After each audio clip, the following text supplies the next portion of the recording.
plus haute en couleurs était riche en paroles, opulent spécimen de ces nombreuses folles qui sur le pavé grand ont largement vécu, buvant au jour le jour jusqu'au dernier écu. Le masque rouge était comme infiltré de lit, témoignant de l'amour banal et du gros vin. La créature avait sans doute été jolie, mais 40 ans plus tôt, quand elle en comptait 20. Un châle autour, criard enveloppait la vieille, un madras à carreaux lui pendait sur l'oreille. C'était du vieux plaisir bourgeois et déhanché, mais le brodequin mauve était bien attaché. Par contre, la deuxième, étant sèche mais nue, avait poussé tout droit d'une seule venue. Le froid visage maigre, frêle et ton jauni, des cierges qui, n'ayant jamais été bénis, oubliés dans un coin obscur de sacristie, ne brûlèrent jamais pour éclairer l'hostie. Sans pousser une plainte et sans se reposer, elle avait de longs jours vécu de son aiguille. À la voir, on sentait que jamais un baiser n'avait épanoui sa pauvre chair de fille. L'œil donnait le frisson, le regard, bleu d'acier, comme un reflet d'hiver s'échappait d'un glacier. L'âge avait buriné sur les coins de sa bouche deux grands plis effrayants d'égoïsme farouche, d'un égoïsme étroit, implacable, brutal, qui jamais au bonheur des autres ne pardonne. Malade une ou deux fois, la revêche personne, ne voulant pas coucher dans un lit d'hôpital, ébréchait son épargne au fond de son armoire. Pourtant de l'aideron voué au célibat, la vie est un obscur et terrible combat, dont les grands écrivains ne savent pas l'histoire.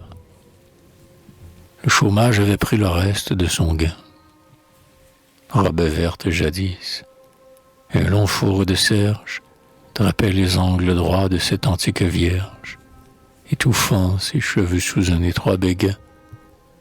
On eût dit quelque nonne échappée à sa grille. La femme en noir était la mère de famille. Comme usée par les pleurs, son visage était blanc. Elle ne buvait pas, elle faisait semblant, craignant d'humilier ses sœurs, les deux aînées, que son grand deuil avait ensemble le ramené. Parfois, dans la torpeur de son accablement, d'un long bras amaigri que tourmentait la fièvre, elle prenait son verre, elle y trempait sa lèvre. Puis ses grands yeux taris regardaient fixement quelque chose, une image intime et personnelle que les deux autres sœurs ne cherchaient pas à voir, comprenant à demi la douleur maternelle et sachant que la femme était rentrée en elle.